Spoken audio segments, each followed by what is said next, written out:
Prabowo untuk memurnikan, dan salah satu musuh dalam selimut yang terbesar dia adalah yang sedang kami tulis di sini. Bukan kesalahannya Pak Prabowo, tapi ini adalah kesalahan dari orang-orang yang ada di sekitar Pak Prabowo untuk membusukkan Presiden. Ya, bismillahirrahmanirrahim. Pertama-tama, alhamdulillah terima kasih telah hadir membersamai kami.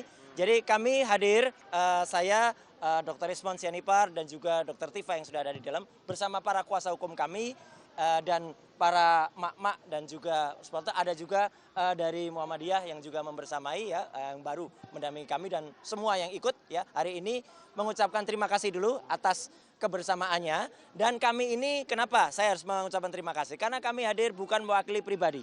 Saya bukan mewakili saya sendiri, Dr. Ismon tidak mewakili Dr. Ismon sendiri, Dr. Tifa juga tidak. Kami mewakili seluruh rakyat Indonesia yang menginginkan perubahan atas negeri ini.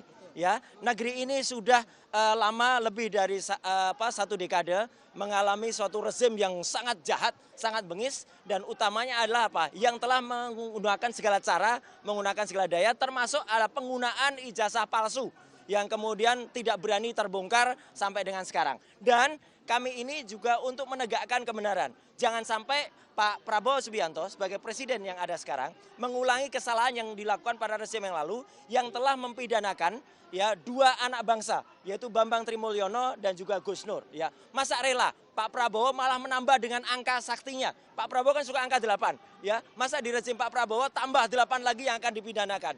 Itu kan sungguh luar biasa, ya.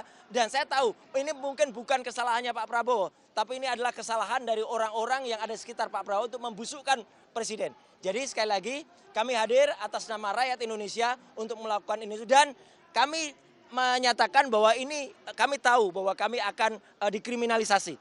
Dan kenapa kami tahu? Karena apalagi setelah saya, Dr. Ismon dan Dr. Tifa itu udah merencanakan akan menerbitkan buku yang kedua. Buku yang kedua judulnya ada Gibran Black Paper. Dan itu terbukti dengan saya pulang minggu yang lalu dari Sydney dan membuktikan bahwa Gibran memang tidak punya ijazah SMA.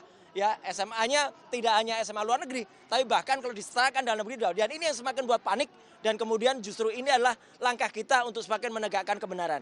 Saya kira itu, dan nanti Dr. Ismon akan menunjukkan apa yang sudah kami rencanakan, dan insya Allah dengan doa dari teman-teman semua, dengan memohon ridho kepada Allah Subhanahu Wa Taala, ayo kita tegakkan kebenaran di negeri ini. Merdeka! Merdeka! Ya, insya Allah apa yang kami lakukan ini adalah bisa bermanfaat untuk mayoritas silent majority.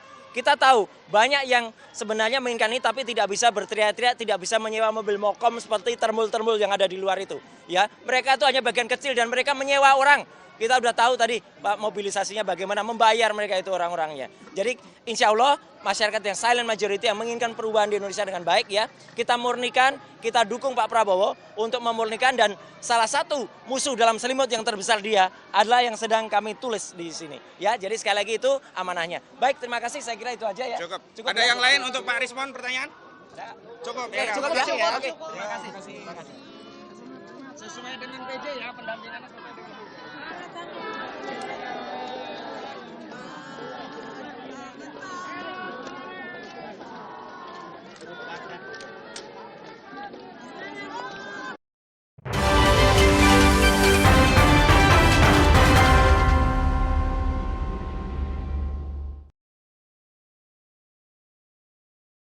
Download Tribun X sekarang, menghadirkan lokal menjadi Indonesia.